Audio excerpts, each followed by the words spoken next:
Hello, my name is Tim Hofflander, and this article is called Quitting Gambling. Why do you gamble?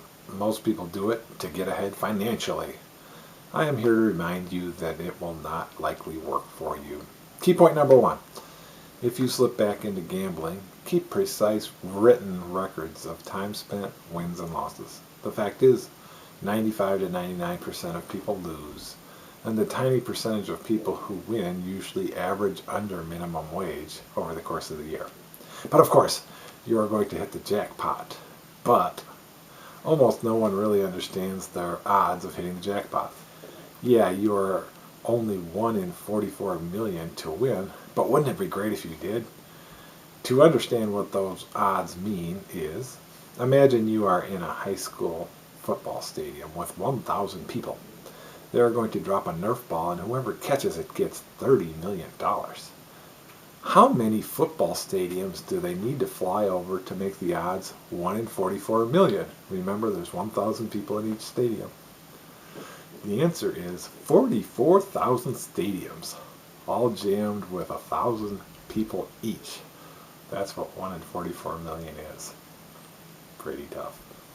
That's also the odds, 1 in 44 million, of an ugly guy like me meeting their favorite movie star out of the blue and finding out that they are so excited about meeting me that they drop everything and want to start a relationship. Okay, I apologize. I really didn't mean to crush 2 of your favorite fantasies in one sitting. She really is going to like you when you meet her.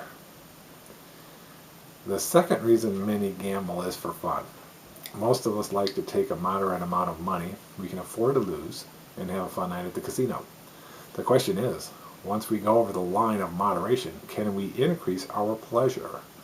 The answer is, you can never increase your pleasure with out-of-control gambling, because even if you win, all you are doing is what I call selling our pleasure backwards. When you win, you get extreme pleasure because you beat the system. However, when you lose it all a week later, plus some money you needed to buy necessities, you crash and have extreme pain with the situation you are now in. What happened is you gambled with money you could not afford to lose and won on Friday. This brought you increased pleasure, but when you lose it all the next Friday, you have destruction and pain. A person who does not gamble has less pleasure than you on Friday number 1, but then they have much more pleasure than you on Friday number 2 because you got wiped out. They also did not get the destruction and pain you get on Friday number 2 when you went broke. Please see my article, Pleasure plus Addiction equals Pain, for more information on how addiction never brings us more pleasure over the course of the month, year, and usually not even over the course of a measly 2 weeks. If quitting gambling is hard for you, it may help to get a photo of the person or persons you love most in life.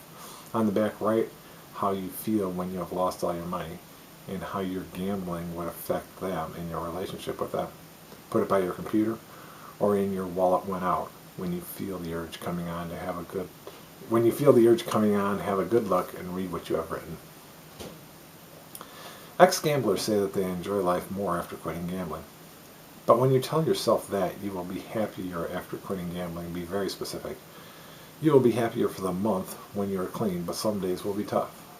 I think that avoiding a couple of trips to the casino per month is worth it, because I can be happy every day now. My new activities and passions give me less pain and more happiness and more money over the course of the whole month than gambling did. After quitting gambling, we are no longer a slave to being driven always by the addiction, which brings the stress with it. We understand that abstinence is healthier in all ways, financially, spiritually, emotionally, and relationally. Gambling ruins your spirituality, either permanently or temporarily when you have a big loss. Out-of-control gambling is sometimes worship. You would have to tell me if you are worshiping greed, excitement, pleasure, or something else. But what we do know is that when we are out of control, we are not then worshiping God. I recommend you learn new habits about how to worship God who will bring you real joy, not a manufactured short-term thrill which ends in destruction.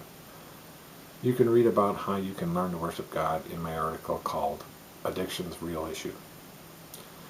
One of the biggest keys to quitting gambling is to know and have organized what mental exercises you need to do to overcome the addiction. The following are examples of some types of exercises you may want to learn. Number 1, form a habit to say to yourself 5 times a day that my gambling causes me financial destruction. It has in the past and it will in the future. Number 2, have a list of the benefits of quitting gambling. Write down all the benefits, then memorize the top 3 and top 6 benefits. This will allow you to say the benefits multiple times each day until you get on more solid footing in your recovery. Number 3, pray often each day. Lord, keep me from temptation. This is part of the Lord's Prayer from the Bible. Pray about why you gamble. Is it for greed? Then pray a lot about that, because the Bible says that the greedy will not inherit the kingdom of heaven. Is it for excitement? Then pray about what alternatives you can do to find excitement. Number 4, start a journal so that you can include all of the quitting gambling ideas you find in one place so that you can review them often. You can read more about journaling in my article, Quitting Addiction Exercises. I'd like to thank you for watching. Have a good day.